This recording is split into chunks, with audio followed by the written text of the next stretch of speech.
Voilà. Du coup, Laura, merci beaucoup d'être venue sur ce podcast. Ça me fait trop plaisir. Avec plaisir. J'entends que le mode suisse est activé. Tout à fait. Je suis grillée à la première phrase, mais c'est ça. Effectivement, je vais parler un peu plus lentement que d'habitude. Pour ton plus grand plaisir. Écoute, moi, ça va me faire beaucoup rire, donc c'est parfait. Et avant de commencer, je vais te poser la question que je pose à tout le monde. Qu'est-ce que tu voulais faire? Qui est-ce que tu voulais devenir quand tu étais plus jeune? Alors, il y a eu plein d'options jusqu'à mes 10 ans, donc on va peut-être pas... je pense que je changeais de chaussettes tous les jours. Entre mes 10 ans et mes 18 ans, je voulais être pilote d'avion de chasse. Ok. Dans l'armée de l'air. Et puis bon, je me suis rendu compte que j'étais peut-être pas forcément du bon gabarit ou que la santé n'allait pas suivre. Donc j'ai quand même été jusqu'au lycée militaire. Donc j'étais en internat et prête à y aller. Et en fait, de discuter avec des professionnels du milieu et des gens qui avaient les mêmes aspirations, on s'est tous mis d'accord pour dire que j'avais les genoux en vrac et que c'était pas possible. Ah ok, je pensais que t'allais me dire que t'étais myope.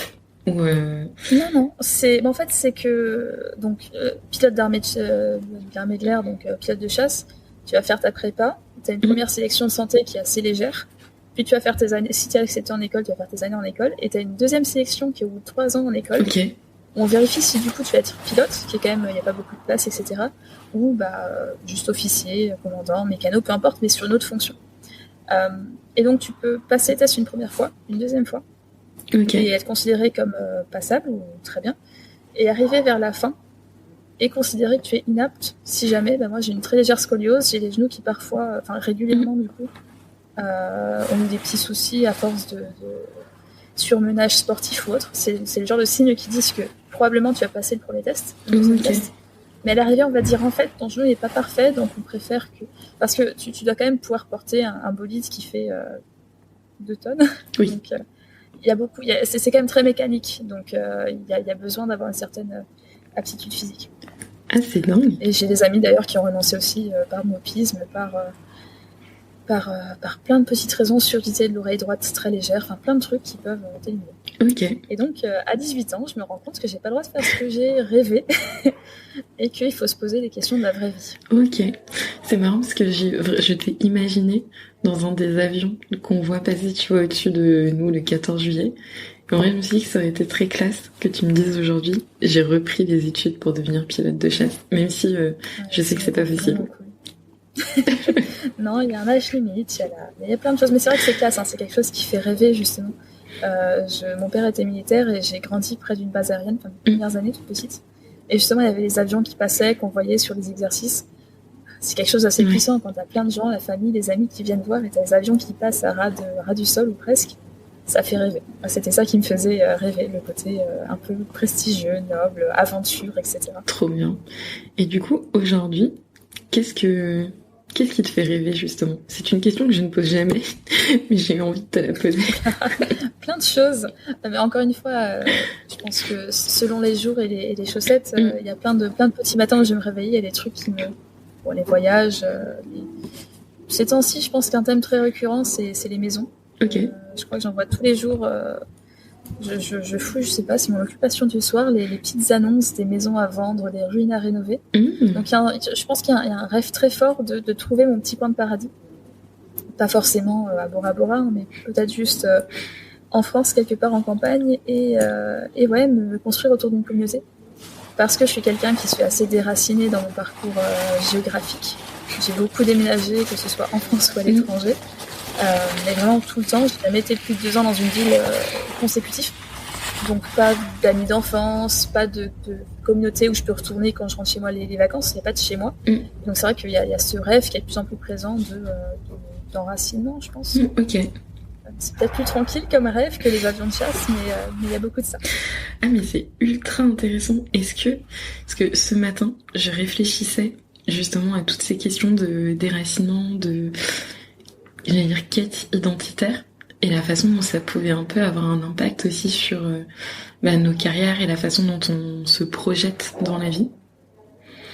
Et donc du coup, est-ce que toi t'as l'impression que ce fait de pas avoir été plus de 2 ans à chaque fois dans un endroit a pu influencer après la trajectoire que t'as eue pendant tes études? Alors complètement. Ok. je pense que c'est intervenu à plein de moments différents et dans un sens ou dans l'autre. C'est-à-dire que pendant longtemps, j'ai pu faire des choix en me disant que de toute manière, j'avais aucune attache. Et pas dans le sens je m'en moque et je fais ce que je veux, mais vraiment dans le sens où, typiquement, quand j'ai choisi mon lycée pour aller en prépa, je sais qu'il y a des personnes qui choisissaient le lycée le plus proche de chez eux. Moi, je savais que dans tous les cas, je rentrerais pas chez moi le week-end, que je choisissais une ville et j'y suis allée au pif, entre guillemets. Enfin, j'ai choisi, j'ai regardé, j'avais Bordeaux, Toulouse, Lyon, Paris. J'ai regardé les villes qui me plaisaient, j'avais jamais mis les pieds à Lyon et je suis allée à Lyon. Vraiment par envie. Ok. Ouais, de fait, je suis restée ensuite à Lyon pour mon école. Mais pareil pour mes stages, pareil, j'ai jamais vraiment eu ce besoin d'être proche ou cette facilité de dire oui, mais alors j'ai un studio qui est déjà à Paris, donc je vais rester là-bas. Je suis partie en VIE et d'ailleurs, quand je suis partie, à la base, l'option c'était d'aller à Séoul. Je n'ai pas pu le faire à cause du Covid, mais je suis partie en Suisse. Je sais que beaucoup de mes amis sont allés à Paris par défaut, mais aussi parce qu'il y a beaucoup de travail là-bas, mais aussi parce que c'était arrangeant envers la famille, les amis. C'est pratique, on sait qu'il y aura tout le monde sur place, on sait qu'on connaît du monde, qu'on a déjà un environnement qui est connu. Moi, ça m'a pas du tout influencé. Okay. À l'inverse, je dirais qu'aujourd'hui, c'est un frein que je remarque de plus en plus, c'est que j'ai conscience qu'à force de s'exposer à cette absence de communauté, c'est pas un déracinement parce que j'avais pas de racine initiale, mais plutôt un non-enracinement. Okay. Je sais pas si ça peut se dire. Justement, j'ai l'impression que, en fait, je prends racine dans le vide, c'est-à-dire que je sens que j'ai de plus en plus de mal à bouger. Je sens que quand il va falloir déménager, je viens de le faire. Il y a plus d'hésitation, il y a un peu plus d'appréhension. Okay. Et en même temps, je suis attachée à rien derrière. Donc je laisse rien derrière moi, mais j'ai peur de le lâcher. Et donc une des peurs que j'ai avoir désormais, c'est de m'enraciner dans ce vide qui est, il n'y a pas de communauté autour de laquelle je m'attache, mais par fatigue du déménagement, par fatigue du fait de perdre et de laisser derrière moi à chaque fois des amis et des groupes, j'ai arrêté de bouger. Donc maintenant, il y a un sentiment aussi peut-être d'urgence ou d'exigence de trouver quelque chose qui est ma communauté, mon groupe, etc. Ok. Et même, du coup, dans ta façon de te construire, est-ce que ça a eu une influence? Parce que, tu vois, je réfléchis et je me dis, moi, j'ai déménagé quelques fois quand j'étais plus jeune, mais j'ai quand même eu des longues périodes de temps à chaque fois dans les endroits où j'étais. Et... Alors, je pense que ça dépend comment tu entends se construire. Dans la personnalité, peut-être ou... Ouais, plus dans ta personnalité, dans la manière de... tu vois, là, tu me disais de réfléchir à l'après, de t'enraciner dans le vide. Est-ce que le fait de pas forcément avoir de continuité aussi ou d'endroits auxquels se référer, ça a pu avoir un impact sur ton développement perso? On est vraiment parti sur de la psychologie.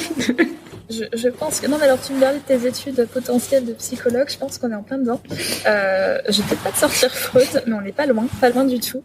En fait, j'ai beaucoup plus vécu à travers des personnes, notamment ma famille, forcément vu que c'était le seul point de repère fixe, la seule constante dans mon univers.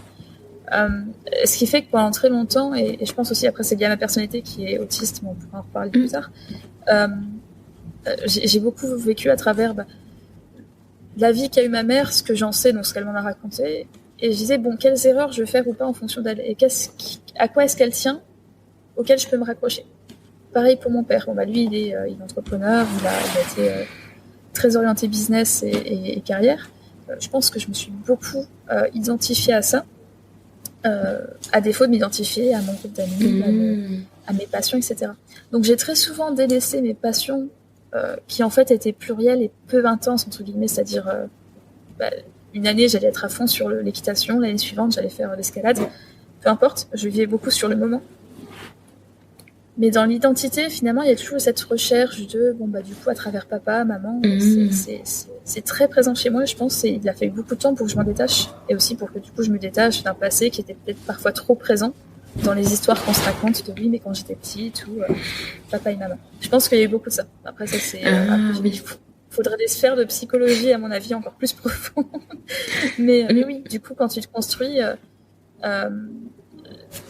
peut-être d'un point de vue plus de ma personnalité, je me suis convaincue très longtemps que j'aurais ma revanche sociale un peu. Mon envie, c'était ok, tant pis si tu peux pas avoir tes amis, si tu te sens un peu seule, parce que je me sentais parfois c'était pas de la solitude à proprement parler, mais un décalage. Je voyais bien que quand j'arrivais dans une nouvelle école, il n'y avait pas les mêmes... Bon. Et cette solitude-là, je l'intégrais en me disant, ok, bah, tu l'apprends, c'est pas grave. Et tu vas aller très très loin dans ta carrière pour montrer à tout le monde que c'est pas grave, t'es tout en haut et de là... Et en fait, je me suis accrochée aux images de succès social. Qu'est-ce que les gens autour de moi pensent que c'est bien, qu'est-ce que les gens veulent faire et qu'est-ce qui les fait rêver. Et je me suis accrochée à ça et j'ai essayé de le traduire dans mon parcours. Pour essayer de dire aux gens, regardez, je suis géniale, rapprochez-vous de moi peut-être inconsciemment. Après, je laisse la psychologie aux psychologues et aux psychanalystes, je pense. Oui, je vais pas du tout creuser là-dedans parce que j'ai plein de théories dans ma tête, mais je me dis que vraiment, elles doivent être toutes je pense. trop capillotractées. On peut aller très loin là-dessus. Surtout que j'ai eu une enfance tumultueuse quand même. Enfin, j'ai eu beaucoup de chance et pas beaucoup de chance en même temps. Donc, il y a eu la maladie de mes parents, il y a eu des divorces dans tous les sens, il y a eu des familles décomposées, recomposées. Donc, il y a quand même plein de choses qui font que ça peut influencer aussi. Je pense qu'ils sont peut-être pas liés directement, uniquement au déménagement et au déracinement. Oui, mais c'est ultra intéressant parce que, je sais pas pourquoi l'autre jour j'en parlais avec des amis, mais plus autour de l'adoption, parce que ça c'est plus, tu vois, par rapport à moi, mon histoire. Et j'ai souvent cette citation, tu vois, qui me revient, que je trouve ultra bullshit, soit dit en passant, pour savoir où tu vas aller.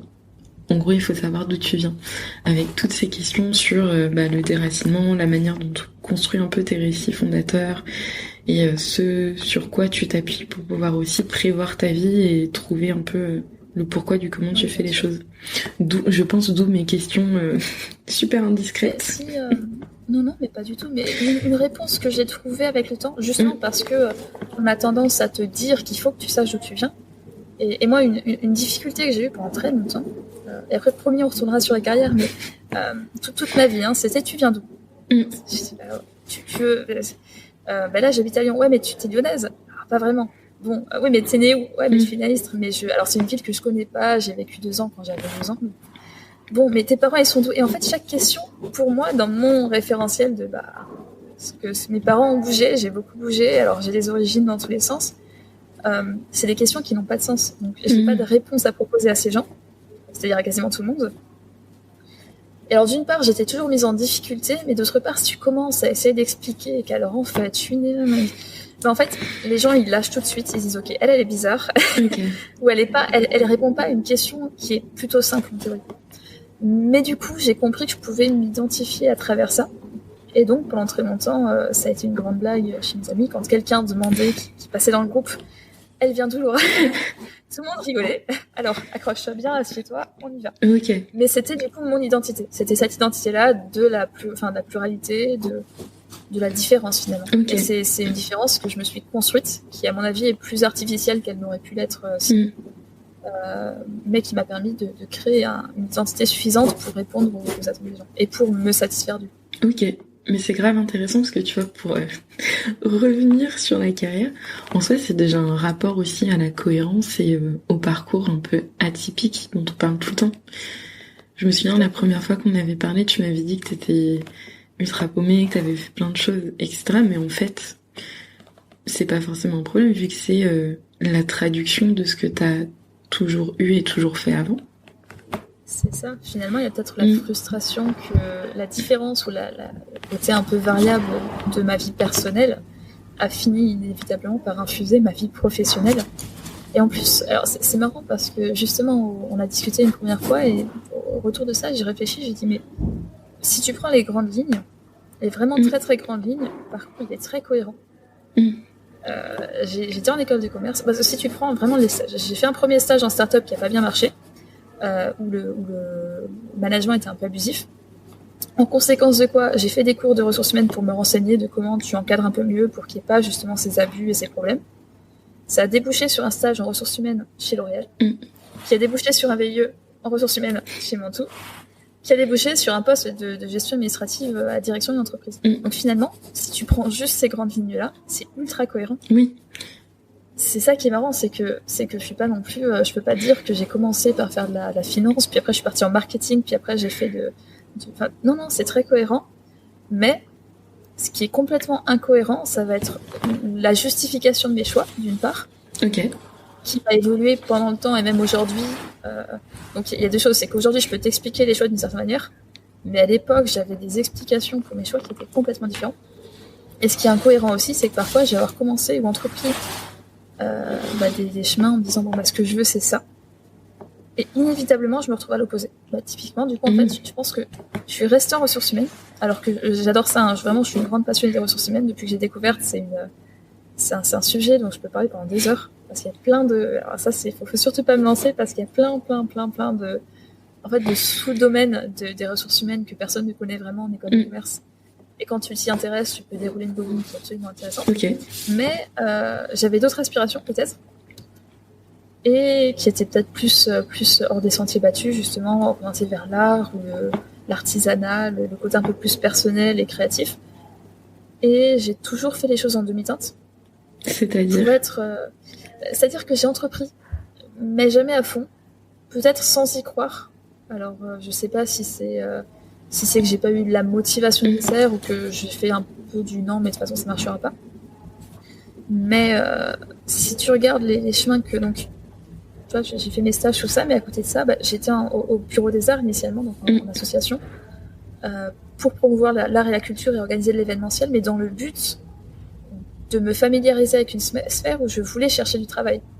Et ma première recherche de stage de césure, c'était orienté 100% vers l'événementiel, la créativité. Et quand j'ai eu mon stage chez L'Oréal, à ce moment-là, j'avais aussi une offre de stage dans un salon de mariage qui me proposait, une boutique qui organisait des mariages, qui m'a dit, mais toi, ce que tu vas faire, c'est voyager en Europe et en fait, showcaser nos produits dans tous les salons d'Europe du mariage. Et moi, le mariage, je dis, ouais, c'est un truc qui me fait rêver, etc. Mais non, j'ai pris le stage chez L'Oréal en ressources humaines. Et du coup, pourquoi ? Et justement, et c'est là que les explications deviennent plutôt incohérentes. Et ça revient plein de fois dans mon parcours d'ailleurs, mais à cette époque-là, la justification, ça a été que je préférais, vu que c'était un stage de césure, que ça commençait à prendre de l'importance dans le CV, avoir le nom de L'Oréal sur un tampon L'Oréal, Big Corpo. Et puis surtout, L'Oréal, c'est aussi la beauté et la mode. Mon raisonnement, c'était, mais de toute manière, si je fais L'Oréal, je pourrais retourner ensuite dans l'univers de la mode et de la beauté grâce à mon laissez-passer, alors que de l'autre côté, j'ai pas de garantie. Oui, mais du coup, j'ai jamais mis les pieds dans le monde du mariage, donc j'y suis jamais allée, donc je n'y suis pas aujourd'hui. Oui. Pareil, j'ai fait de l'hôtellerie. J'ai eu 4 mois de CDD. Le but, c'était aussi de me familiariser avec l'hôtellerie pour pouvoir faire, non pas de l'événementiel, mais de l'accueil, justement tout ce travail de si j'organise un événement, je suis capable de réceptionner les personnes, etc. J'ai jamais remis les pieds en hôtellerie. Ok. Et est-ce que ça t'a pas plu particulièrement ou... Je pense que l'hôtellerie en soi, c'est aussi le fait que le corps de métier n'est pas adapté à la formation qu'on a en école de commerce. Donc j'aurais pu être manager dans un hôtel pour une chaîne de 4 saisons, peu importe, mais plus difficilement. Sinon, tu retournes dans la sphère de l'entrepreneuriat où il faut avoir ton propre patrimoine, ton propre magasin, ta boutique. Et là, je suis pas du tout, j'ai pas du tout les compétences parce que je me suis pas formée pour ça. Mais j'aurais pu peut-être une fois dans ma vie m'orienter vers des formations d'hôtellerie. C'est quelque chose que j'ai pas fait. Pareil, je me suis énormément intéressée au cinéma. Pendant un temps, j'ai écrit des articles que je comptais poster sur un blog, donc des revues de films, des critiques, etc. J'ai jamais lancé mon blog et j'ai encore mes critiques. Ah mince. Ouais, mais c'est le genre de truc, c'est que pas le temps, peut-être pas de confiance en moi, peut-être le sentiment de pas être, qu'on appelle ça, pas justifié, mais que t'as pas la légitimité. Oui. C'est ça. Et pourtant, j'ai des amis qui travaillent aujourd'hui dans le cinéma, qui ont fait la même école de commerce que moi, qui avaient le même parcours, qui étaient peut-être un petit peu plus passionnés que moi dans le cinéma, mais qui n'avaient pas particulièrement, c'est pas des producteurs ou des réalisateurs, c'est des personnes d'école de commerce qui font des métiers de management, de finance, de contrôle de gestion, peu importe, dans le cinéma. Voire qui éditent des scripts, et c'est là que je trouve ça intéressant, d'être passionnés, peuvent, tout comme moi, j'ai écrit mes propres critiques de films. J'ai des amis qui ont réussi, depuis le Lyon, à arriver à être évaluateurs de scripts de films pour M6, pour... Ah, c'est trop cool. C'est super cool. Mais tu dis, mais qu'est-ce que moi, j'ai pas... En fait, ce que j'ai pas fait, c'est que j'ai pas suivi jusqu'au bout. J'ai pas cru. Je me suis convaincue que non, mais ta sphère, c'est les RH. Et j'ai même pas cherché, disons, être RH dans dans les entreprises de cinéma. J'aurais pu être RH, j'aurais pu chercher des places chez Canal+, chez M6, etc. J'aurais pu faire ça, mais je l'ai pas fait. Ah, j'avoue, c'est marrant parce que c'est ce qui est intéressant. La première fois, on avait parlé déjà, je crois, de la légitimité, de la manière dont on trouve sa place quand on est en entreprise. Bon, je pense que ça te parle d'autant plus que tu viens de terminer ton mémoire et que tu as fait de la RH. Il est génial, il est fini, il est envoyé, c'est bon. Ah, trop je fais bien. ma soutenance la semaine prochaine. Je t'envie. Si tu savais comme je t'envie. Avec ça. Mais ouais, non, par rapport à toute cette légitimité, tu vois, aujourd'hui, tu disais tout à l'heure que tu avais un poste à haute responsabilité en gestion d'entreprise. Et donc pareil, tu as ces mêmes questions par rapport à comment tu trouves ta place dans un domaine ou dans un milieu dans lequel en soi, c'est pas que t'es pas légitime, puisque je pense qu'à partir du moment où tu te sens capable de faire un truc, tu peux le faire, mais ta formation te disposait pas forcément à le faire tout de suite en sortie d'école. Et donc du coup, comment t'as changé cette perspective? Alors, paradoxalement, je pense que je le dois beaucoup à l'entreprise dont je viens de démissionner. Donc, pour remettre en contexte, j'ai été chez Mantoux, un cabinet de conseil jusqu'à la fin de jusqu'à il y a 2 mois du coup.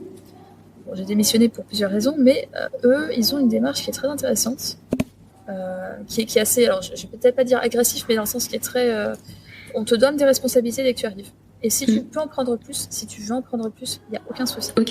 Et c'est une démarche qui est super intéressante parce que ça veut dire que tu as des personnes qui ont 22, 23, 24 ans, qui sont tout fraîchement diplômées, qui occupent des postes assez impressionnants en termes de quantité de travail, en termes de qualité de travail aussi. Et c'est une entreprise qui fait confiance à la jeunesse. Et pour ça, on peut seulement les louer parce que c'est quelque chose. Bah oui, tu as 21 ans, tu viens, 25 ans, peu importe, tu es diplômé. Donc tu as une légitimité. Tu as un bagage de connaissances qui est important. Bien sûr, il y a une expérience qui te manque, donc peut-être une finesse, un peu de nuance, etc. Mais l'entreprise fait le pari de dire non, on leur fait confiance. Et s'ils prouvent qu'ils en veulent plus et qu'ils peuvent en faire plus, on leur donne volontiers plus à faire. Le piège pour moi, ça a été d'en faire trop. Et alors, de fait, le coronavirus m'a beaucoup isolée socialement. Et j'ai découvert d'autres problèmes qui sont celui de l'autisme et donc d'une incapacité à gérer un travail qui est 100% digital ou presque, toujours derrière un écran, pardon. En plus de ça, toujours en home office à cause du Covid. Ah oui. Mais effectivement, tu peux prendre de plus en plus de responsabilités. Et dans mon cas particulièrement, d'une part, j'étais la RH exclusive d'une entreprise de 50 personnes en France. Donc une start-up qui fait partie de Mantoux. De l'autre côté, j'étais la RH stratégique de tous les directeurs de chez Mantoux. C'est plus de 100 personnes qui sont à des postes très élevés. Et je gérais toutes leurs questions quotidiennes, que ce soit l'actionnariat, le salaire, la rémunération, l'intégration, leur formation. Et donc tous les jours, je discutais avec le PDG, avec le DGRH, etc. Et tu te dis, quand tu fais le tour de la pièce, la plupart des personnes ont 30, 35, 40 ans. C'est des personnes qui ont quand même un bagage assez intéressant. Et toi, t'es là.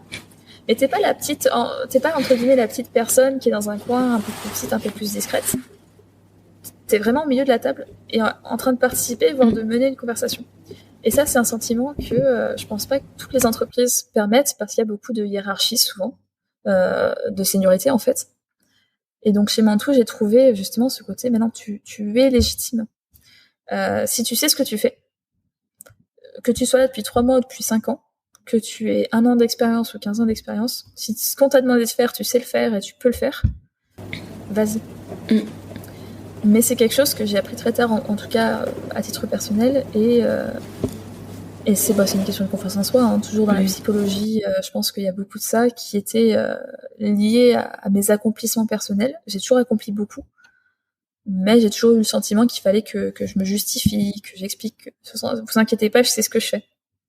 Ça, c'est peut-être par justement, on y revient, hein, c'est très présent chez moi, mais par sentiment pas d'incohérence, mais de décalage social. Et il y a la culturation, la différence, parce que je bouge beaucoup, mais il y a effectivement ce qui va être révélé à cause ou à travers mon dernier emploi. J'ai été diagnostiquée autiste, donc avec des difficultés qui sont sociales, de communication et aussi sensorielles. Et ça a probablement, quand j'étais petite, beaucoup influencé mes relations, parce que j'ai toujours senti que j'étais différente. Ah, mais tu le savais pas, enfin, t'avais pas été diagnostiquée, donc tu le savais pas. Je savais que j'étais différente. Okay. Le problème, c'est-à-dire que tu vois bien que quand tu parles, quand tu interagis, la façon dont tu réfléchis, bon, a priori, mais les intelligences sont multiples, donc tout le monde est différent. Et tu te convaincs que c'est normal, c'est parce que j'ai un parcours différent. Puisque de toute manière, tu es programmé pour réfléchir de la façon dont tu le fais, donc tu ne peux pas imaginer que c'est que tu réfléchis différemment. Enfin, oui. Et le problème, c'est qu'à force de toujours être la personne en décalage, ce qui en plus, quand tu déménages, quand tu bouges, quand tu as une vie, comme je disais, mes parents, c'était pas non plus facile à expliquer. Il y avait vraiment tout qui était différent. Donc ça te renforce dans cette idée que quand tu essayes de faire partie d'un groupe, t'en fais 2 fois plus parce que tu as besoin de justifier que tu as le droit d'appartenir à un groupe. Je pense qu'il y avait beaucoup de ça. Okay. Et pendant très longtemps, je ne comprenais pas ma différence. À l'âge adolescent, tu commences à comprendre que bon, t'es différent, tant pis, oui. Et que tu peux en faire une force. Mais de ne pas avoir de mots là-dessus, c'est quand même très, pas difficile, mais ça n'aide pas, je pense, parce que tu te poses plein de questions et tu finis par te demander est-ce que c'est pas juste moi qui suis effectivement juste bizarre. Parce que tu sens que t'es différent, tu te dis, mais en fait, c'est peut-être moi la meuf, oui. la meuf chelou un peu. Et c'est une question que tu te poses à juste titre, parce que dans ta vie, généralement, tu interagis avec des personnes que tu vas trouver d'autres personnes bizarres. Et tu vas dire, mais en fait, est-ce que je fais pas partie de cette même catégorie de marginaux ou à l'école, tu rencontres des personnes qui sont un peu en décalage, qui ont du mal, elles sont gentilles, mais voilà, bon. Et tu finis par te demander, est-ce que je fais pas partie de ces gens-là? Est-ce que c'est pas moi aussi, cette fois-ci, à la chose? Et donc, en fait, ce que mon diagnostic d'autisme a révélé, c'est que je suis surtout plus facilement fatiguée par beaucoup de situations. Et en fait, a priori, ce qu'estime ma psychiatre, c'est que l'isolement social a renforcé ces traits de difficulté de communication. C'est-à-dire qu'en fait, tant que j'étais dans le bain lancé, je m'étais suffisamment adaptée pour que ça roule tout seul. Mais un confinement, puis un travail très digital, fait que l'interaction que j'aurais pu créer naturellement par des capacités d'adaptation a disparu. Et que d'un coup, j'étais incapable de recréer ces ponts que j'avais réussi à créer pour combler la différence. Et que d'un coup, les gouffres étaient plus grands et j'étais plus fatiguée, et ainsi de suite. Ce qui en sort aujourd'hui, c'est que quand j'étais petite, j'avais des problèmes de sensorialité, de toucher, de vue et d'audition. J'étais très vite irritée et très vite énervée. Ça avait quasiment disparu jusqu'à mes 25 ans. Aujourd'hui, j'ai des problèmes tous les jours de toucher. Vers 16-17 heures le soir, je ne peux plus en toucher. C'est mon formidable copain qui m'a... c'est tout ce qui est textile, les jeans et machin, je ne supporte plus. Et alors, c'est des trucs comme ça qui sont réapparus progressivement, mais qui prennent de plus en plus d'ampleur, en fait, selon les jours. Ah, et est-ce que c'est en fonction... Enfin, c'est pas du tout en fonction de ta fatigue oculaire ou de ton travail, mais... Ça peut être lié à la fatigue, du coup cérébrale plus que simplement oculaire.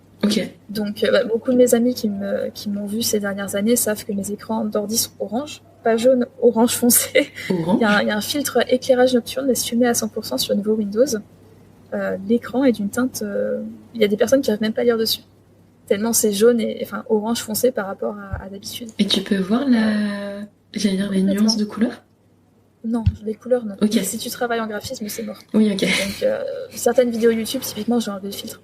Mais pour écrire, pour faire le traitement de texte et traiter mes mails, c'est en orange.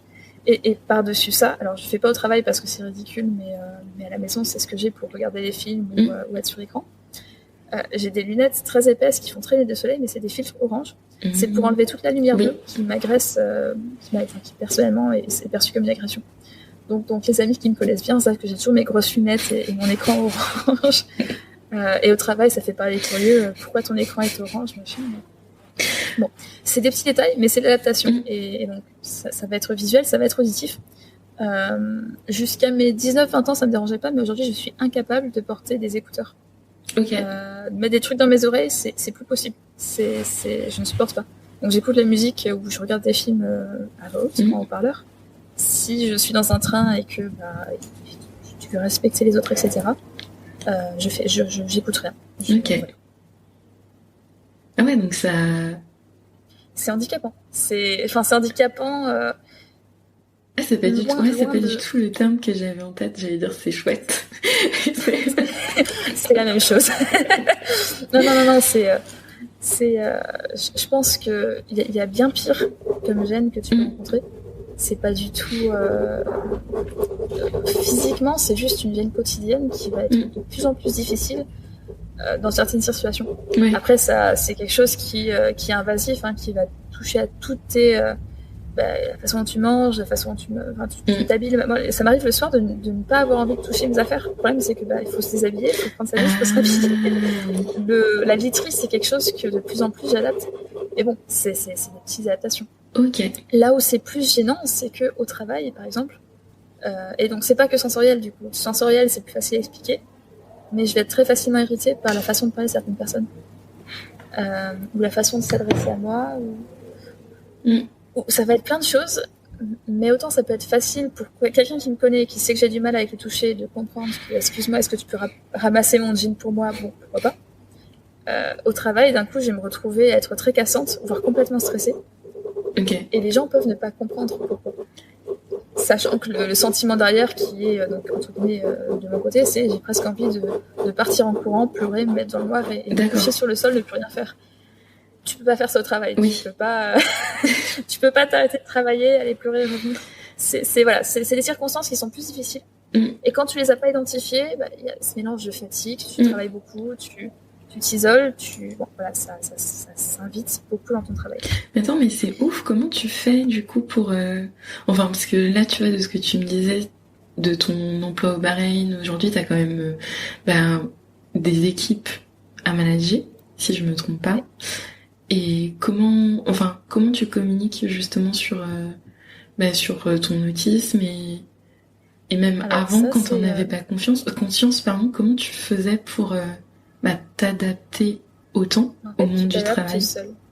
Tu t'adaptes seul et c'est là où dans un cadre qui était pas fait pour moi, dans l'encadrement de tout, il y avait des semaines de 45 heures contractuelles, mais en fait tu fais quelques heures sup, etc. C'était pas fait pour moi. Mais typiquement aujourd'hui j'ai des horaires plus tranquilles. En fait tu t'adaptes tout seul. Okay. Parce que, et je pense que c'est à très juste titre, mais la première chose que ma psychiatre m'a dit, je t'en avais parlé en me rendant mon diagnostic, c'est que tout le monde n'est pas prêt à entendre que tu es autiste.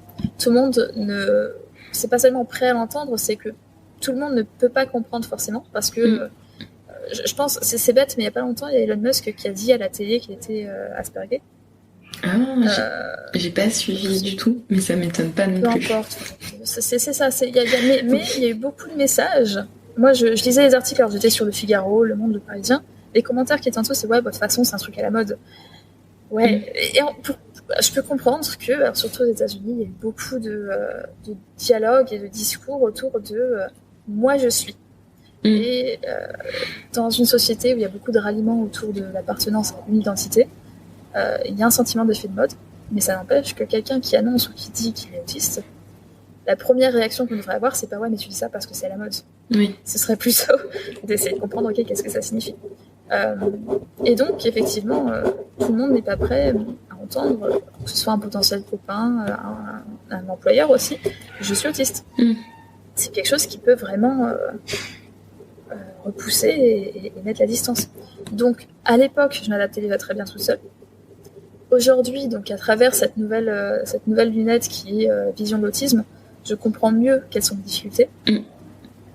Donc aujourd'hui, je fais des horaires réduites et j'interromps beaucoup plus mes horaires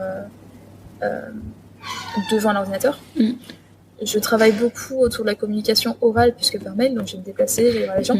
Je sens qu'aujourd'hui, je suis encore dans cette phase où, après avoir passé 1 an tout le temps derrière mon écran, mon bureau est juste à côté d'un open office où il y a toutes les équipes. J'ai beaucoup de mal à me lever, aller voir une personne de l'open office et faire « Est-ce que je pourrais te parler ?»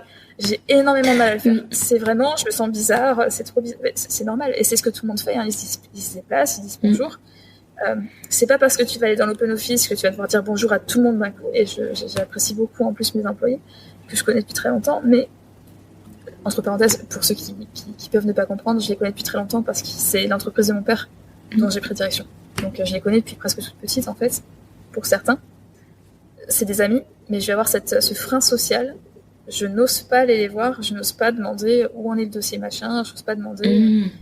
Donc, je me force parce que je sais que sinon, je vais me retrouver dans cette nouvelle bulle digitale derrière mon écran et d'isolation sociale.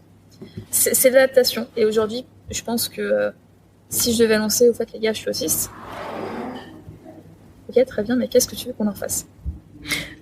Donc même dans un environnement de travail, enfin chez Montou, quand tu as eu ton diagnostic, t'es pas forcément obligé de le mentionner. Non, du tout. Okay. Alors c'est entre grandes guillemets, c'est l'avantage. C'est un mot. Il y a plusieurs choses. Déjà dans le cadre légal, le handicap c'est quelque chose de très contrôlé en fait. T'as les cartes de handicap sur les pays, etc. Donc, dans le cadre français, pour avoir une reconnaissance, RQTH, c'est reconnaissance de qualité de travailleur handicapé. Okay. Pour obtenir ça, en tant qu'autiste, il faut passer par les centres de ressources de l'autisme. Et c'est un diagnostic c'est un processus de reconnaissance de plus de 3 ans. Parce que les délais sont longs, parce que l'autisme en France est plutôt tourné vers les enfants. Donc même en ayant été diagnostiqué en Suisse par le CHUFS de Lausanne dans la section spécialisée dédiée à l'autisme, en France, j'ai pas le statut d'handicapé, de travailleur handicapé, qui a un statut. Donc même si j'annonçais à mon employeur que je suis autiste, pour un employeur français, il n'aurait pas du tout les obligations à mon encontre, qui sont celles d'un employeur envers un travailleur handicapé. Ok, je savais pas du tout. Du coup, en parallèle de quoi, a priori, si j'ai pas de carte de travailleur handicapé, j'ai pas à m'annoncer comme handicapé. Et ça, en plus, selon les pays, il n'y a pas la même législation pour les personnes, peu importe la situation de handicap. Mais ce qui est très intéressant, justement, tu me dis comment tu fais pour t'adapter, et c'est là que je me suis paumée, pour revenir quand même c'est que j'ai construit une carrière, et comme on l'a dit, parfois un peu en contradiction avec moi-même, mais j'ai construit une carrière sans prendre en compte un potentiel handicap. J'avais un référentiel donné qui était la carrière et la reconnaissance sociale. Oui. Je pense que j'ai beaucoup on a discuté, mais j'ai beaucoup construit en fonction de la reconnaissance sociale. Qu'est-ce qui est bien vu, qu'est-ce qui va être... et donc, sans même parler de mon épanouissement, mais ok, j'aime bien les ressources humaines, comment est-ce que je peux arriver très très haut dans les ressources humaines ? Ok, donc tu avais toujours... Potentiellement bien payé, mais... Non, t'as toujours ce truc de top à chaque fois. Ouais. Je pense que pendant très longtemps, ça a été mon référentiel, c'était mon idée de base. Ok. Et en fait, du jour au lendemain, tu te dis, mais en fait, j'ai pas réfléchi à peut-être d'autres facteurs. Donc, si je prends complètement une autre matrice, aujourd'hui, c'est celle de mon handicap, on va appeler ça un handicap, mais de ma nouvelle perception sur le monde du travail et sur ma capacité d'y évoluer. Et tu te dis, mais... Ouais, ok, mince, parce qu'en fait, j'ai rien prévu en fonction de ça. Comment je fais ? Et là, d'un coup, tu te poses des questions, parce que du coup, ça ouvre la porte à beaucoup d'autres questionnements. Mais en fait, qu'est-ce qui me passionne ? Mais en fait, qu'est-ce que j'ai envie de faire plus tard sur la notion peut-être d'épanouissement personnel, d'accomplissement personnel, je sais pas quel héritage je vais laisser à mes enfants en sens patrimonial et culturel. C'est des questions que j'ai pas posées dans un premier temps où j'étais très orientée carrière. L'école de commerce, c'est pour faire le truc vraiment bien placé socialement. Je sais pas ce que ça veut dire, mais c'était mon premier référentiel, conditionné ou préconditionné, que j'ai pas pris le temps de remettre en question. Ok. Peut-être parce que jusqu'à mes 18 ans, j'ai pas pris le temps d'interroger le système des carrières, vu que je voulais faire pilote de chasse. Je m'étais pas posé de questions, c'était le rêve d'enfant que tu vas réaliser. À 18 ans, par raisonnement, en fait, c'était rationnel, c'était, bon, je peux pas faire mon rêve d'enfant. Donc maintenant, d'un point de vue pragmatique et rationnel, qu'est-ce que je peux faire qui rapporte de l'argent vu que de toute façon, on va pas faire le rêve d'enfant, on va faire ce qui est bien vu par les gens et ce qui rapporte de l'argent. Aujourd'hui, je me demande plutôt qu'est-ce qui me rendra heureuse. Qu'est-ce qui, on en a parlé, qu'est-ce qui me permettra d'avoir ma co-construction dans une communauté. Oui. Si je veux acheter une petite maison, un petit hameau, je ne sais pas, dans les Pyrénées, est-ce que c'est compatible avec un poste de DGRH à L'Oréal ? Probablement pas. Donc, dès l'instant que tu changes de référentiel, tu te rends compte que ce que tu pensais être une évidence de carrière n'a plus aucun sens. Mais n'a plus aucun sens. Tu te dis, mais qu'est-ce que je fais ici ? C'est pas du tout ce qui me correspond. C'est pas de ta faute, mais t'es quand même... En fait, t'avais une carte qui disait il faut aller par là, et d'un coup tu te dis mais je suis pas sur le bon chemin en fait. Le problème c'est que c'est pas mon objectif. Et du coup, c'est vraiment l'autisme qui a tout changé et qui t'a permis de commencer à questionner tout ça. Je pense que la question était déjà présente, puisque je savais qu'il y avait des incohérences dans le parcours. Mais je pense que ça a mis en évidence une part de déni peut-être, ou de... pourquoi est-ce que j'ai pas été... J'ai cherché, j'ai fait les démarches, j'ai fait les entretiens pour aller faire du mariage. J'ai pas été faire du mariage. J'ai fait un CDD, j'ai pourri mon été pour faire de la réception. c'est super instructif, mais qu'est-ce que c'est pénible de faire de la réception d'hôtel. J'ai pas fait d'hôtellerie. J'ai été game master pendant un an complet. Je me suis régalée. Ah oui, ça c'était trop cool. Ah, c'est super cool. J'ai vraiment fait plein de trucs. Enfin, j'ai fait du nu artistique pour Instagram. J'ai eu tout un compte. J'ai fait des photoshoots. Tu me l'avais pas dit la dernière fois. Oui, mais alors, il faut faire des détours à chaque fois. Non, j'ai fait. Donc, je suis très tatouée. Alors pareil, le tatouage, c'est un truc qui m'a appris. Ça a été une passion du jour. Voilà, encore une fois, j'ai agi là-dessus. Mais derrière, je me suis beaucoup renseignée. Et j'ai commencé à faire sur Instagram, j'ai fait plein de collaborations avec différents artistes, photographes à travers toute la France, une fois à Barcelone, une fois en Suisse. Trop bien. Donc je prenais l'avion, je prenais le train, je me déplaçais, je faisais mes photos, je repartais. Et puis j'ai tombé. Bon, ça c'est peut-être aussi parce que je me suis rendu compte que l'exposition à Instagram, c'était pas un truc qui me plaisait, ça c'est autre chose. Oui. Mais j'ai fait ça, tu vois, j'ai fait des trucs super mode, super artistiques, super orientés sur le corps et la beauté, un peu dans la lignée L'Oréal. Et du jour au lendemain, c'était derrière moi, on n'en a plus jamais parlé. Et c'est vrai que voilà, je savais qu'il y avait un petit peu peut-être de recherche de soi aussi, d'identité du coup, de recherche de qui je suis, ce que je voulais faire. Mais j'ai jamais, ces aventures ou ces petits détours n'ont jamais remis en question mon cheminement principal qui était très très focus carrière. Ok, ouais, parce que de tout, j'allais dire toutes tes passions, tout ce qui ressort de ce que tu dis, c'est vraiment qu'il y a un esprit créatif de ouf depuis le début qui bouillonne. Je pense qu'il y a de ça. Ce qui est intéressant, c'est que d'avoir déménagé, ce qui se passe souvent quand tu es enfant, c'est que tu as commencé des cours de piano, mais tu bouges, alors il faut trouver un prof, et le prof il te connaît pas trop. Tu reprends au début. Il reprend un peu à zéro. Puis en fait, il y a des interruptions, il y a un manque de régularité. Je prends l'exemple du piano, parce que j'ai arrêté le piano à 10 ans ou 12 ans. Par là. J'ai dit à mes parents, écoutez, j'en ai marre, j'ai l'impression de ne pas avoir bougé. Mais j'avais commencé le piano en autodidacte à 3 ans. Je me jette pas les fleurs, j'appuyais juste sur un piano, je retrouvais des mélodies que j'entendais au piano. C'était cool.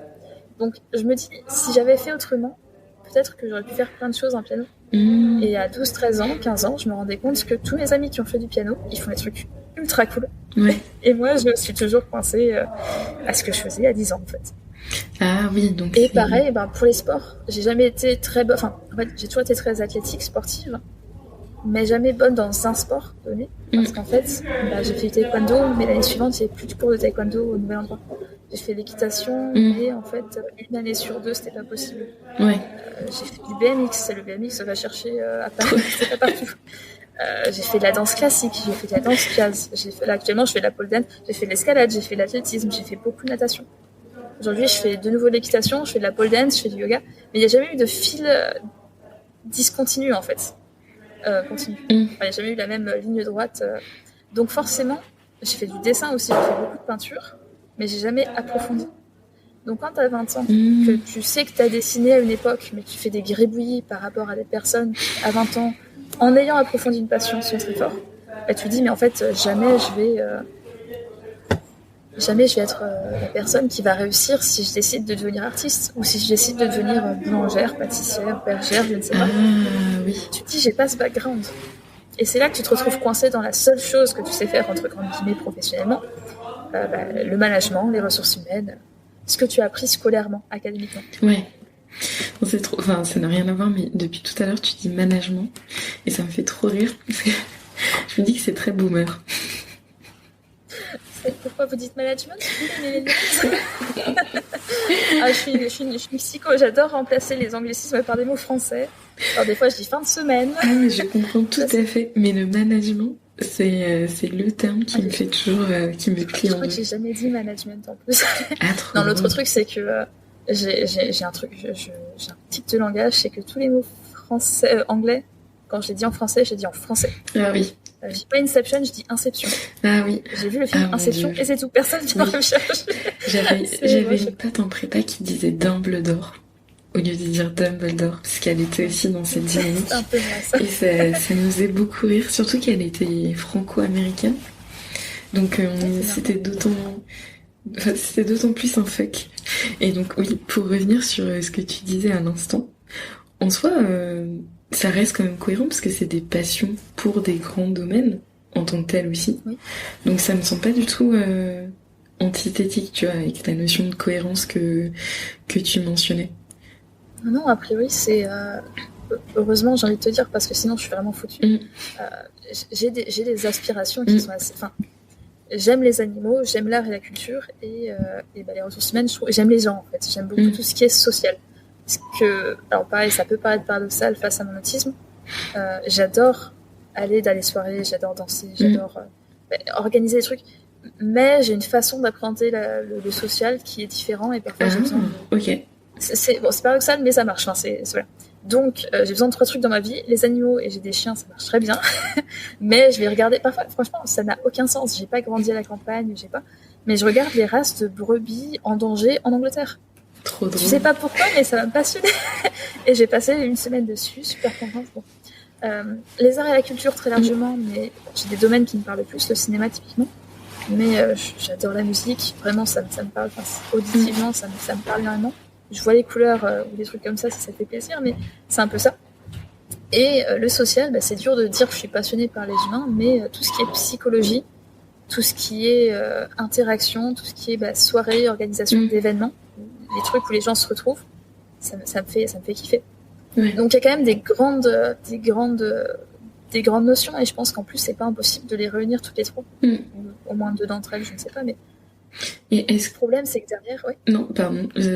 En fait, de ce que tu es en train de dire, je me posais la question, est-ce que du coup, t'as toujours cette même vision de la réussite qu'avant, en te disant que si tu te lances dans un de ces domaines, ce sera forcément pour devenir le top du top, ou est-ce que ça a aussi commencé à changer ?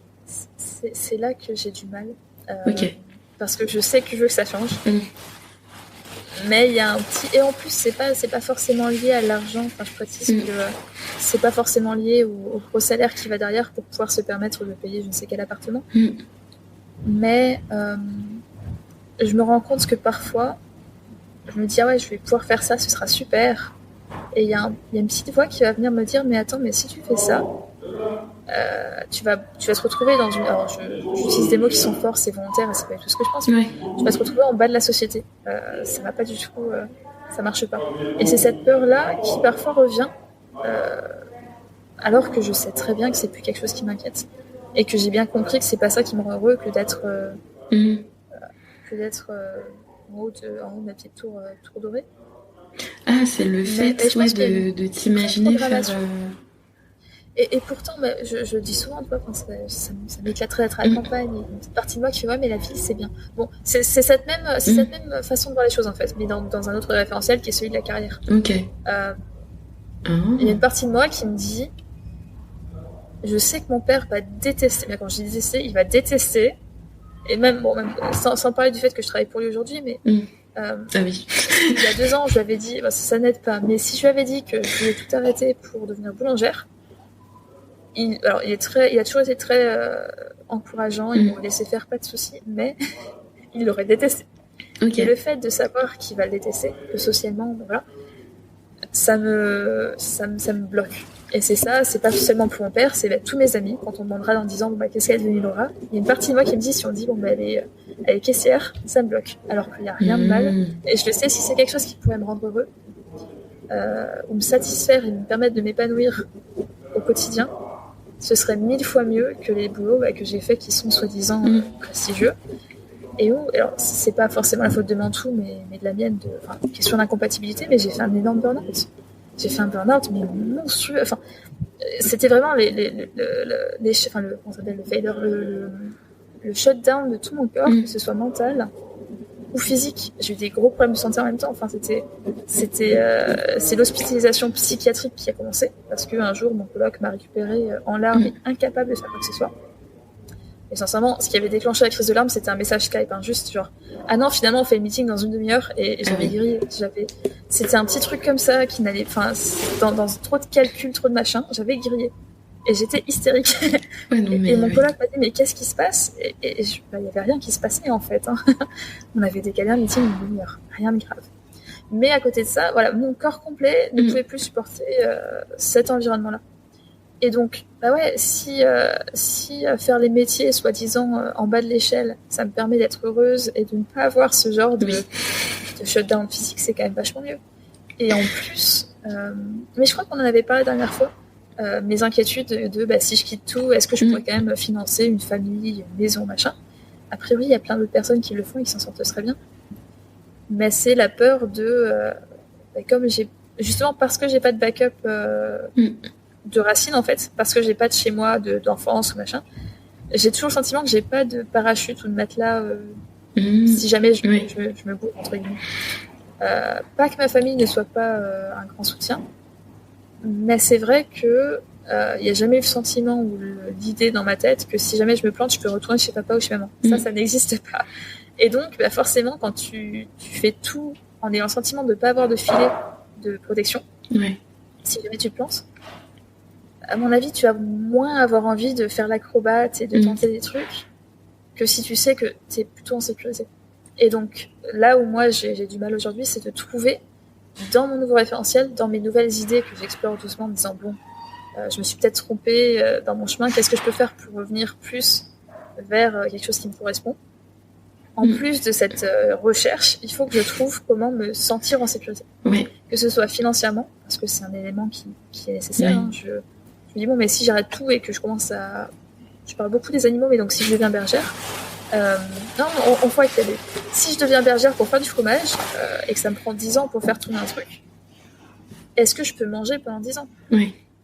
Est-ce que si je veux avoir des enfants en même temps, est-ce que je peux nourrir mes enfants en même temps? Et ces sécurités-là, il y a beaucoup de personnes qui se posent pas la question. Je pense que je m'en pose beaucoup trop. Mais c'est justifié par le fait que pendant très longtemps, j'étais un peu... le week-end, les gens rentraient chez eux. Moi, j'étais en week-end à la fraîche, entre guillemets. Je pouvais faire n'importe quoi, mais sans jamais avoir de point de départ, en fait. De point de retour. Mais c'est vrai que la dernière fois, quand on avait parlé de ce backup, etc., on n'avait pas du tout abordé, tu vois, le fait de partir aussi assez régulièrement. Je me souviens, tu m'avais dit que comme ta famille, enfin ton père est entrepreneur, il y avait aussi ce truc de la sécurité, de se dire que finalement ta vie, enfin, ou du moins sa vie et du coup la vie de la famille pendant un certain temps, c'était l'entreprise et c'était votre backup. Complètement. Mais d'ailleurs, regarde, aujourd'hui, c'est là que moi j'ai eu beaucoup de chance. Je suis retournée vers l'entreprise de mon père pour travailler. Si j'avais été dans le cadre de beaucoup de personnes, entre guillemets, dans un schéma régulier ou dans une circonstance régulière, si tu fais un burn-out et que tu te poses des questions, est-ce que je démissionne ou pas, l'étape d'après, c'est est-ce que financièrement, je peux me permettre de rester, d'être sous le chômage, ou est-ce que je vais rechercher un emploi? Et si je cherche un emploi alors que je suis en burn-out, comment ça se passe? Ça, j'ai eu la chance de ne pas pouvoir le faire, parce qu'il y avait l'entreprise de papa. J'utilise l'expression entreprise de papa parce que je dis jamais papa, mais il y a le sentiment un peu de piston là-dessus qui est quelque chose, c'est une chance, mais c'est la seule chance que j'ai eue. C'est-à-dire que finalement, on a beaucoup eu de chance financièrement, sur un schéma financier qui est un peu particulier parce que ça vient chaque mois, mais il y a eu des mois où ça ne venait pas. Et on se démerdait. On prenait un prêt étudiant s'il fallait, mais il y a eu des mois comme c'est une entreprise petite échelle et qui a été complètement construite par mon père à Nilo. Il y a des semaines, il y a des mois où le gouvernement saoudien ne paye pas, donc mon père n'a pas payé, donc on n'est pas payé. Et donc c'était comme ça. Donc on avait très tôt cette réalité en tête, que les mois où il y a les mois des vaches grasses et il y a les autres mois. Par contre, on savait que oui, a priori, là l'entreprise de mon père tourne bien. Ça peut durer 1 an, ça peut durer 5 ans. Donc, en attendant, ça me permet, moi, de me réfugier. Mais dans un cadre plus ordinaire de travail, etc., si tu lâches tout... Mon père, alors ça, c'était très clair de sa part aussi, on ne vit pas à ses dépens. C'est un mindset qui... Voilà. On n'a jamais pu, quand on était plus jeune, appeler mon père pour dire je pars en voyage, est-ce que je peux me passer 400 balles? Non, on avait de l'argent qui nous était donné au début. On faisait nos jobs d'été, etc. Si on voulait de l'argent parce qu'on voulait faire quelque chose, c'était dans ces réserves-là. Et si on n'avait pas cet argent, on se débrouillait. Donc ça m'est arrivé de faire des failleries. Alors que j'ai des amis qui m'ont dit mais je comprends pas, t'es plutôt riche, enfin de ce qu'on comprend ton père est plutôt riche, pourquoi tu fais du flyering le week-end? Et c'est parce qu'en fait la situation est un peu plus compliquée. Ok, oui. Mais donc ma chance a été quand même, parce que c'est une énorme chance, c'est presque enfin moi je le vois comme un privilège, j'ai pu démissionner en sachant que en attendant j'ai des trucs à faire, que c'est une aventure comme d'autres, hein. Je suis partie vivre au Bahreïn, pareil, donc c'est spécial, mais c'est une aventure. Prendre du recul sur aussi géographiquement, prendre du recul, c'est aussi important que prendre du recul psychologiquement, je pense. Respirer un bon coup, se dire ok, qu'est-ce qui me manque en France, qu'est-ce qui me manque de mon ancien emploi, qu'est-ce qui me manque de mon cercle social, essayer d'identifier toutes ces choses que potentiellement tu as délaissées en faisant des choix de carrière qui n'étaient pas les bons. Mais c'est une chance, c'est un énorme privilège, et j'imagine qu'il y a beaucoup de personnes qui n'ont pas le privilège, quand ils sont en burn-out, de pouvoir se dire je démissionne, tant pis. Et donc si tu démissionnes pas, pareil, qu'est-ce que j'aurais été, je ne sais pas ce qui me serait arrivé si j'avais dû retourner en entreprise. Je t'en avais parlé, je crois, j'ai eu un premier arrêt de travail. Ensuite on m'a dit tu vas reprendre en mi-temps. C'est ma psychiatre qui était très, très précautionneuse, tu reprends pas d'un coup, t'as l'air en meilleure forme mais on va attendre. J'ai fait 3 jours à mi-temps, je suis revenue voir ma psychiatre, j'étais en larmes et je lui ai dit je comprends pas, et ça m'énervait parce que je me disais mais qu'est-ce qui va pas chez moi, mais c'est pas possible, enfin, c'est envoyer des mails. En plus, à ce moment-là, les gars avaient quand même été très, très cool avec moi. Enfin, ils étaient très, ok, on va faire ça. Est-ce que tu peux juste t'occuper de ça? Et c'est vrai que c'était vraiment en toute délicatesse. Mais j'étais incapable. Il y avait vraiment ce blocage. Et c'est le burn-out, les gens ne comprennent pas toujours, mais ça se voyait, en fait, que j'étais incapable. On dit, mais attends, c'est un mail, tu peux bien le faire. Mais ton cerveau ne marche pas. Et donc, je me dis, mais si après ça, j'avais dû reprendre le travail, en plus de ça, les gens ne font plus forcément confiance, parce que même s'ils sont bienveillants, ils se disent mais est-ce qu'elles peuvent reprendre leur fonction? Même s'il y a un temps adapté, il y a le sentiment que Laura, il y a 2 ans, elle a fait un burn-out, est-ce qu'on peut lui payer sa promotion? Est-ce que il y a plein de choses. Il y a plein de choses. Et c'est vrai que même si l'entreprise est bienveillante, je pense qu'il y a beaucoup d'entreprises qui sont de plus en plus positives face à la maladie, face aux difficultés des employés. Tu peux pas enlever ce biais social qui est, mais mine de rien, malgré tout, elle gère pas le stress, ou en tout cas, elle n'a pas pu gérer le stress à un moment de sa vie. C'est vrai que dans les manières d'aborder le burn-out, je pense que pendant très longtemps, on a eu ce truc de c'est simplement quelqu'un qui tient pas la pression, en minimisant un peu les conséquences ou les causes du burn-out, alors que je pense que c'est un peu le mal du siècle, enfin, ou du moins ce sera le mal du siècle. Complètement. Et je pense que c'est marrant parce que j'ai fait. Alors, dans mon parcours RH, c'est une question qu'on m'étudie, le bien-être au travail. J'en ai fait tout un mémoire sur le conflit en particulier entre les personnes au travail. Quand on l'apprend ou quand on t'en parle, quand on commence à te familiariser avec la notion de burn-out, on le dit pas comme ça, mais finalement on sous-entend que c'est parce que l'entreprise donne trop de travail. Ce qui est possible. C'est un facteur. Ah bon? Mais on va pouvoir sous-entendre que c'est le management qui gère pas, ou machin. Parce que la personne est en burn-out et qu'elle est en difficulté, on va pas avoir tendance à dire que c'est sa responsabilité. Je dis pas que c'est entièrement de la faute de la personne qui tombe en burn-out, mais ce qui est intéressant, c'est qu'on n'interroge pas toujours aussi la façon de faire de la personne. Donc, on va vraiment te dire, elle est partie en burn-out, c'est parce qu'elle gère pas la pression, ou c'est parce qu'elle avait trop de pression. Du coup, elle a trop de pression parce qu'on lui en donne trop. C'est un mélange des deux. Et c'est un mélange de bien plus d'autres choses. C'est la fatigue physique, c'est la fatigue mentale. Il y a des types de stress. Alors, j'ai pas étudié ça, mais pareil, si tu veux t'intéresser à ce sujet en psychologie, je te le recommande. Il y a différents types de stress. Il y a des stress qui sont considérés positifs. Il y a des stress qui sont considérés comme agressifs, nuisibles. L'anxiété, typiquement, c'est un stress qu'on connaît très bien, qui est un stress mauvais pour la santé. Et donc, c'est pas qu'une personne ne gère pas le stress, c'est qu'il y a des types de stress, il y a des types de fonctions. Et pareil, est-ce que ce que tu fais est adapté à ce dont tu as besoin? Il y a des personnes qui vont très bien pouvoir faire des tâches très répétitives, tant qu'on leur demande pas d'être en déstabilisation, et qui vont pouvoir le faire, disons, je sais pas, tu produis un objet, tu dois le faire et on te met la pression pour que tu en fasses plus que d'habitude. Il y a des personnes qui vont très bien gérer ça. Mais qui vont pas gérer une petite pression qui est une pression de, je sais pas, de créativité, de sortir des coups. À l'inverse, c'est des personnes qui sont très à l'aise pour faire plein de trucs différents, un peu sauter, jongler d'une tâche à l'autre, mais qui gèrent très mal le fait de devoir en faire trop d'un coup. Oui. Donc, il y a aussi une notion de compatibilité. Donc, il n'y a pas de faute, en fait, sur les burn-out, sinon celle du fait qu'on n'est pas assez éduqué sur la compatibilité entre nous et là où on travaille. Il y a des personnes qui survivent. Le mot n'est pas bien choisi. Mais le mot en anglais, c'est thrive. C'est vraiment des personnes qui s'éclatent, qui s'épanouissent dans des entreprises ultra toxiques. Mais c'est parce que, toxiques, qu'on pourrait décrire comme toxiques. Et c'est parce que ça leur convient. La pression, la compétitivité, c'est les cabinets de conseil, typiquement. Il y a plein de personnes qui vont dire, ouais, c'est affreux, machin bidule. Et il y a des personnes, c'est un peu les originaux qui adorent ça. Mais c'est heureusement, sinon. Mais il y en a qui y arrivent parce que ça leur convient. Dans le cas, on va dire, ouais, mais t'inquiète pas, au bout de 3 ans, ils vont se griller. Pas forcément. Il y a des personnes à qui ça va. Il y a d'autres personnes à qui ça ira pendant 2 ans et qui après diront, non, mais je veux un truc plus tranquille.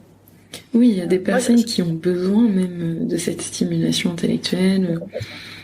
Moi, je pense à ma manager chez Mantoux qui approche, elle a un peu plus de 30 ans, je pense. Je veux pas la vieillir, la pauvre. Mais elle fait des trucs incroyables, mais elle ne s'arrête jamais, elle bouge tout le temps, elle voyage beaucoup. Et dans mon référentiel, je me dis, mais moi, je ne pourrais jamais faire ça. J'ai besoin de... Mais justement, parce qu'elle a une personnalité différente, et ça lui va très bien. Et je pense que si elle s'arrêtait plus d'une semaine, elle s'ennuierait à mourir. Oui. Mais ce qu'elle fait, sincèrement, je pense qu'il n'y a pas 90% des gens que je connais qui pourraient le faire. Pas en termes de compétences, mais en termes de gestion du temps de travail, du stress, du dévouement à l'entreprise. Et je regrette qu'on n'ait pas appris, au-delà de juste choisir une entreprise pour son environnement de travail, soi-disant sain, entre guillemets, on n'ait pas juste appris à plus s'interroger qu'est-ce qui me convient, qu'est-ce que je suis capable de gérer, quand est-ce que je me mets des limites. Parce qu'aussi, je pense que je me croyais capable de prendre plus de responsabilités. Parce que je voulais bien faire, parce que, paradoxalement, c'est quelque chose qui me plaît, de montrer que je suis importante pour l'entreprise. On en a parlé, j'ai ce besoin de reconnaissance. Mais je me suis pas interrogée sur le fait que peut-être il vaudrait mieux que je fasse mes horaires 9h, 19h, rien de plus, et que j'en donne pas trop tout de suite, ou que j'en donne pas trop tout court d'ailleurs. Mais j'ai pas interrogé ça. J'ai réfléchi en me disant non, je fonce. Oui, mais c'est ce que tu disais aussi un peu tout à l'heure sur le fait d'être carriériste avec des gros guillemets. Parce que tu viens de faire exactement le même geste de ta main que moi. Tu me vois pas, mais j'ai fait. C'est ce que j'appelle l'autoroute de la vie. C'est ça. C'est exactement ce que je viens de dessiner. Et des fois, tu vois, le burn-out, tu te retrouves sur l'aire d'autoroute où tu prends une sortie un peu trop rapide. Mais ce que je trouve ouf, c'est que quand je parle aux gens, j'ai l'impression non, mais que souvent c'est ces périodes de gros down qui font qu'on se pose ces questions-là. Mais sans ça, on reste sur cette autoroute. Et j'insiste sur le geste. Ma mère, un jour, on faisait des super longs trajets de Marseille à Strasbourg régulièrement dans l'année. Un jour, j'avais 10 ans, pas plus, mais non, c'est bon, ça va aller. La voiture elle est un peu vieille, mais on va rouler. La voiture a pris feu. La voiture était en feu sur le bord d'autoroute. Et en fait, je pense à ça. Voilà, tu me dis ça, c'est un feu qu'on a pu éteindre, mais elle a ouvert le capot, il y a des flammes immenses qui sont sorties de la voiture. Et nous, on était sur la banquette arrière. Et tu me dis, ah ouais. Mais...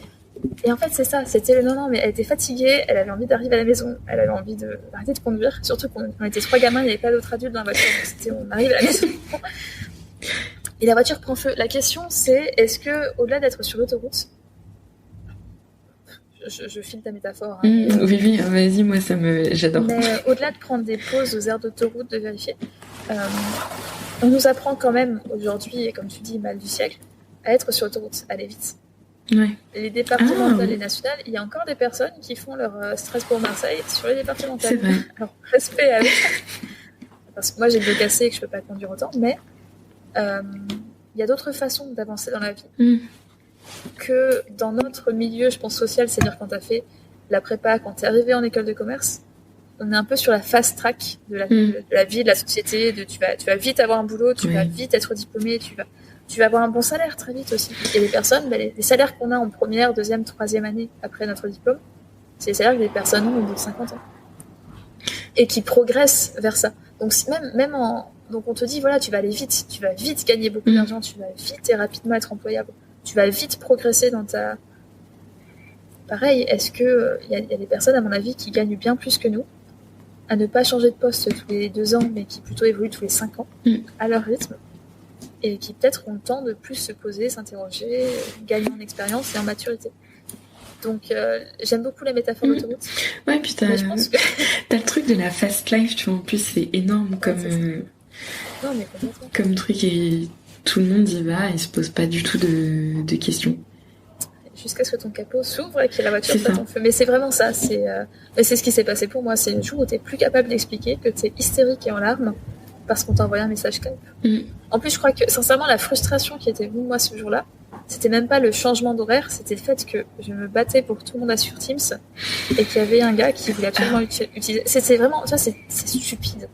Mais c'était la goutte, le nanogramme, l'atome d'oxygène ou je ne sais quoi qui a fait que tout a explosé. Mais tu te dis comment j'ai pu, avec du recul, comment j'ai pu me mettre dans ces circonstances. Et paradoxalement, si tu parles de la team BDA l'autre jour, qui sont passés sur ces podcasts, mais si eux m'entendaient, ils m'ont connue en dépression en 2018. C'était une dépression probablement liée à une difficulté sociale que j'identifiais pas. Mais ils m'ont connue à ce même moment un peu de shutdown où j'arrivais moins à faire ce que je voulais faire et où j'étais tellement, mais 1000 fois plus sensible émotionnellement. À l'époque, ça avait été diagnostiqué comme de la dépression, pure et simple, t'es triste, t'es dépressif, voilà. Aujourd'hui, je sais que c'était probablement un autisme qui a été malmené, en fait. Que je me suis forcée à être dans les circonstances ou des situations qui ne me convenaient pas, sans m'en rendre compte, et que j'ai accumulé la fatigue. Mais donc, ça, c'est pas la première fois, en fait, que je me retrouvais dans cette situation de défaillance physique ou mentale. Et il faut parfois plusieurs fois que tu t'arrêtes pour comprendre que vraiment, t'es vraiment pas sur le bon chemin. T'as pas pris la bonne voie, c'est pas la bonne façon de faire. Ton corps te le dit, ton entourage te le répète plus ou moins parce qu'aussi personne ne te demande, tu vas bien, est-ce que tu parles à des gens, est-ce que tu sors un petit peu. Personne ne te demande, est-ce que tu as la bonne carrière. C'est pas une question qui se pose. Non, est-ce que t'es sûr que t'as fait le bon choix? Je pense qu'on se dit toujours, de toute façon, vu qu'on l'a fait ou qu'on nous a dit de le faire. À part si la personne se plaint tout le temps du travail. Est-ce que je t'ai perdue, Apolline? J'ai l'impression à un moment que... Ouais, moi aussi. J'ai eu un petit moment what the fuck. Ouais, je pense que ça, on va reprendre, mais ouais, tu vois, à part quand quelqu'un se plaint tous les jours de son travail, et dans ce cas-là, tu dis peut-être qu'il faudrait que tu démissionnes. Si tu m'avais demandé, je t'aurais répondu que j'étais très heureuse dans mon travail. J'aimais ce que je faisais en RH chez Mantoux. Donc, j'aurais pu dire oui, je suis un peu fatiguée, mais j'aurais enchaîné par un « mais t'inquiète pas ». Oui, c'est juste que... tout va bien, c'est une étape, c'est une phase... Mais j'adorais mon travail, j'adorais mon environnement. Il y a des défauts que je trouvais au travail, mais je râlais pas tous les jours de ce travail. Je m'en suis rendu compte tôt ou tard, mais donc personne m'aurait demandé est-ce que tu es vraiment sûr d'avoir fait le bon choix. Et au-delà du choix d'entreprise, parce qu'au pire, on va interroger le choix de l'employeur en fait. Oui. Est-ce que tu es sûr de travailler chez la bonne personne? On va pas te demander est-ce que ton choix de carrière, c'est une question qui est quand même assez sûre. Est-ce que tu es sûr d'avoir fait les bonnes études? Quand ça fait 5 ans que tu as 2 ans d'expérience. Oui, ça fait. C'est depuis que t'es petit. Mais c'est une question qu'on pourrait peut-être, sinon poser aux autres, au moins se poser. Oui, c'est. Et que tu poses, je pense. C'est se demander si ce qu'on a fait correspond à notre personnalité, à notre histoire, à la personne qu'on a envie de devenir. Et en vrai, il y a tellement de choses qui sont dures à quantifier. La personnalité, l'histoire, ce qu'on veut devenir. Et même, je pense que, tu vois, tout à l'heure, quand tu parlais d'autisme, tu disais que des gens étaient pas prêts ou prêtes à reconnaître qu'ils étaient handicapés, que des entreprises sont pas prêtes à entendre ça. Mais pareil, se dire, j'ai passé tout ce temps et dépensé quand même toute cette énergie et tout cet argent dans un truc qui me correspond pas du tout. Je pense que ça fait super mal au cœur. Ça fait un choc. Oui, peut-être. Vraiment. Ouais. C'est-à-dire que j'ai été accompagnée, j'ai rencontré des personnes qui m'ont beaucoup appris en termes, peut-être pas de spiritualité, mais de prise de recul, d'acceptation, d'existentialisme, peu importe. Donc, le jour où moi j'ai reçu cette nouvelle-là, je me suis dit, bon, au moins, c'est plus logique. Et donc, le référentiel a complètement changé, il y a eu un bouleversement énorme. mais je l'ai accepté ou accueilli avec beaucoup de sérénité. Okay, un super bouleversement, qu'est-ce que je fais maintenant? Et presque un soulagement pour ma part. Mais tu dis, t'es soulagé parce que t'es handicapé. Oui. Le mot handicap, il est très fort et il est un peu stigmatisant. Parce que quand t'es petit, on dit mais t'inquiète pas. Il y a des blagues aussi, c'est comme le racisme, c'est comme plein de choses. Oui. C'est le jour, entre guillemets, tu te réveilles pas un matin en étant victime de racisme. Parce que soit tu es dans une catégorie qui est dans une minorité, tu appartiens à une minorité qui est sujet au racisme, soit a priori tu fais partie d'une personne qui est privilégiée et qui n'a pas à être confrontée à ça. Le handicap, c'est un peu se réveiller, je dis en plaisantant, mais tu te réveilles, t'es noir, et d'un coup tu vas dans la rue, tu te rends compte ce que c'est que le racisme. C'est pareil. D'un coup tu te dis, attends, mais je suis handicapé. Ok, mais comment est-ce que les gens me perçoivent? Et d'un coup tu prends conscience que c'est pas quelque chose de positif, du handicap. C'est pas, bon, t'as déjà vu des vidéos de personnes qui te disent qu'elles vivent très bien leur handicap. Oui. Mais c'est des vidéos qui montrent que ces personnes-là sont normales comme tout le monde, malgré tout. Et donc d'un coup tu te rends compte que c'est un référentiel que tu n'as jamais ne serait-ce que interrogé et que tu ne soupçonnais pas toutes ces choses-là. Ouais, tu n'as pas envie d'être différent, en fait. En plus, tout a été fait. Enfin, ça me fait penser à tout le mouvement sur le validisme, blabla aujourd'hui. Enfin, je dis blablabla, mais il y a beaucoup plus de choses que le blablabla. Et je pense que tant que tu n'y es pas confronté ou que tu n'as pas quelqu'un dans ton entourage qui... Les personnes pensaient que c'est un énième mouvement activiste. Oui, voilà, c'est ça. Un énième truc, une énième revendication, alors que... C'est inventé par... C'est millennials, ils font vraiment n'importe quoi, les jeunes. Mais c'est ça, en fait. J'avais vu il y a pas longtemps, c'était il n'y a pas si longtemps, mais à l'époque, je connaissais pas le mot ableisme, du coup, en français validisme. Je sais plus quelle franchise de jeux vidéo a changé la description d'un personnage qui était balafré et où il y avait écrit une cicatrice défigurante. Et où le jeu vidéo, après les commentaires des fans, a décidé de changer, je crois que c'était Ubisoft, ça ne me surprendrait pas, mais a décidé de changer la description du personnage. Et j'ai lu le mot, donc en anglais ableisme, en français validisme. Je me suis dit, mais qu'est-ce que c'est que ce truc? C'est une description, et je me suis interrogée. Et beaucoup plus tard, ensuite du coup, quand j'ai moi-même, tu te rends compte des blagues qu'on fait sur l'autisme. Ouais, il est sorti de oui. Alors ça, c'est un truc. Oui. Quand tu dis cette personne fait son... Oui. Tu fais pas ton autiste, ou même imiter les gens comme ça. Ouais. Et tu repenses aussi à tout ce que toi, tu as pu dire de négatif sans le voir. Mais du coup, c'est vrai que, sans entrer dans des débats de responsabilité sociale, etc., quand tu dois interroger d'un coup ta carrière ou ton parcours personnel, du coup, dans ce nouveau spectre, c'est un gros bouleversement. Et tout comme il y a des personnes qui refusent, qui sont en déni de maladie, parce que c'est une maladie d'ailleurs, mais ça peut être perçu comme une maladie dans ce qui est gênant ou handicapant aussi, comme on l'a vu sur Sensoriel. L'envie d'être comme tout le monde, surtout pour moi qui en plus de ça, toute petite, depuis toute petite, j'essaye désespérément de dire non mais vous inquiétez pas, je suis un peu chelou mais ça passe. Tu te dis bon mais j'ai pas besoin de ça en plus en fait. Et en fait si, j'ai besoin de ça en plus pour comprendre qui je suis, pour peut-être pas en faire un étendard, mais pour interroger réellement ce qui me convient. Si tu as un besoin vital de, ne pas avoir de soleil, et que c'est vital pour toi, tu vas pas volontairement essayer de t'imposer au soleil parce que tu veux faire comme les autres. C'est suicidaire en tout cas. C'est pareil, tu peux pas aller à l'encontre de ce que tu es vraiment. Et dans ce monde de fast life, il y a aussi ce monde de conformité, de production à la chaîne. On n'est pas fait en tant qu'humain, je pense, pour être produit à la chaîne, surtout pas dans ce qui est du choix de carrière. Non, ne serait-ce que le besoin de créativité, le besoin d'être soi, de travailler son... On n'a pas tous la même histoire, donc on peut pas tous non plus aller dans les mêmes domaines après. Ce serait contre-productif pour le coup. La diversité, c'est toujours ce qu'il faut. C'est ça. Et ce dont on se rend pas compte, c'est que quand on parle de diversité, ça nous concerne aussi. Et paradoxalement, en fait, le dialogue, c'est toujours qu'il faut accueillir plus de femmes, plus de personnes issues de minorités, plus de personnes handicapées. Entre parenthèses, d'ailleurs, c'est super intéressant parce que le handicap, c'est le seul statut entre guillemets minoritaire dont tu as l'obligation, si tu avances à un recruteur que tu es handicapé en France, il a l'obligation de te recruter dès l'instant où ton profil correspondait aux compétences nécessaires. Donc si jamais tu as un employeur, tu lui as dit que tu étais handicapé à un entretien d'embauche et qu'il te refuse, tu peux le mener en justice pour prouver que tu avais les compétences nécessaires. Ça marche dans les fonctions notamment techniques. Ah, c'est dingue.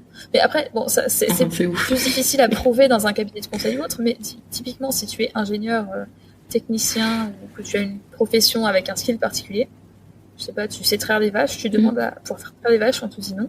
Tu dis, mais si, je suis handicapée, vous avez l'obligation de nous. Bon. Le jour où tu pourras faire ça parce que tu es une femme ou autre chose, les gens crieront, mais donc tu peux imaginer qu'il y a encore plus ce stigma de les gens n'ont pas envie d'être embêtés ou enquiquinés avec des gens qui leur imposent quelque chose. Et donc, passons, on nous dit toujours que la diversité, c'est vital, etc. C'est un discours qui est très à la mode. Il y a deux choses, c'est que d'une part, on ne prévoit pas derrière d'accueillir la diversité. On ne prévoit pas que si tu accueilles des femmes et des hommes, des personnes de toutes les cultures et ethnies, ou des personnes avec des handicaps et des personnes a priori sans handicap, il faut adapter le cadre de travail pour que toutes ces diversités puissent coexister. Oui. Et donc, en fait, tu te rends compte que la place n'est pas faite pour ça. Et à l'inverse, toi, on t'apprend pas à réfléchir en tant que tu es quelqu'un de différent de tout le monde. Qu'est-ce que tu as besoin qui est différent des autres? On t'apprend pas à penser comme ça. On t'apprend juste que les autres sont peut-être différents et qu'il faut les accueillir. Oui. Ah, j'avoue. Ouais, c'est une façon de repasser le référentiel sur soi aussi. Et le reconstruire. Après, c'est une question de philosophie aussi, des cycles de vie. Et c'est vrai que, a priori, c'est moi qui vis ma vie. C'est-à-dire que les émotions que j'ai, c'est les seules que je connaîtrais. Donc, si je passe une vie à essayer de faire quelque chose qui ne me correspond pas d'un point de vue des ressentis et des émotions, ou même du physique, mais a priori, dans mon cas, c'est plutôt des travaux mentaux, etc. C'est un cadre qui ne me convient pas mentalement, en premier. C'est qu'il y a un problème. Et peu importe toutes les justifications que je peux fournir, objectives ou subjectives, à la fin de la journée, c'est ma vie que je gâche si je me force à être dans un moule qui ne me convient pas. C'est dur de se rendre compte que le moule n'est pas fait pour soi parce qu'on pense, et on a envie de penser, on nous a conditionné à penser qu'on fait partie du moule parce qu'on est des personnes normales, entre grandes guillemets. Et parce qu'on a envie de faire partie du moule. C'est beaucoup plus social, mais on nous apprend à vouloir être comme les autres. On nous apprend à suivre la mode. Oui. On nous apprend que les gens qui sont un peu pas à la mode, peu importe le domaine, c'est des gens bizarres. Si t'aimes pas les mêmes musiques que les autres, si t'aimes pas les mêmes activités, t'es un marginal. Et la marginalité, aujourd'hui, elle est valorisée comme une diversité, mais on préférerait qu'elle ne soit pas trop marginale non plus. C'est vrai. Ah, mais c'est ultra intéressant. Je pense que ça fait un bon mot de conclusion. Mais en tout cas, merci beaucoup. C'était ultra chouette de t'avoir. J'ai appris plein de trucs. Mais merci à toi de m'avoir écouté, de m'avoir invité aussi. Puis j'espère que tu pourras en tirer quelque chose, que d'autres personnes pourront peut-être apprendre quelque chose aussi. Ah, mais je pense que c'est certain. Et bah du coup, à bientôt. Merci Apolline, à très bientôt.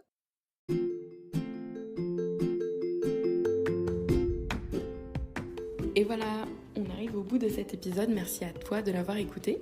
J'espère que tu en sors un peu plus inspiré et un peu plus outillé pour te lancer toi aussi dans le grand bain de l'orientation. Si ce sujet de quête de sens en fin d'études t'intéresse, je t'invite à regarder tous les liens que je t'ai mis en description de cet épisode pour que tu puisses avoir un meilleur aperçu de tous les contenus qu'on te propose avec Our Millennials Today. Et si jamais l'envie te prend toi aussi de t'installer dans notre piscine, pouvoir parler de ton parcours ou simplement échanger autour de ces thématiques éducatives et d'orientation, n'hésite pas à nous envoyer un email, j'y répondrai avec grand plaisir. En attendant, je te dis à très bientôt, les pieds dans l'eau.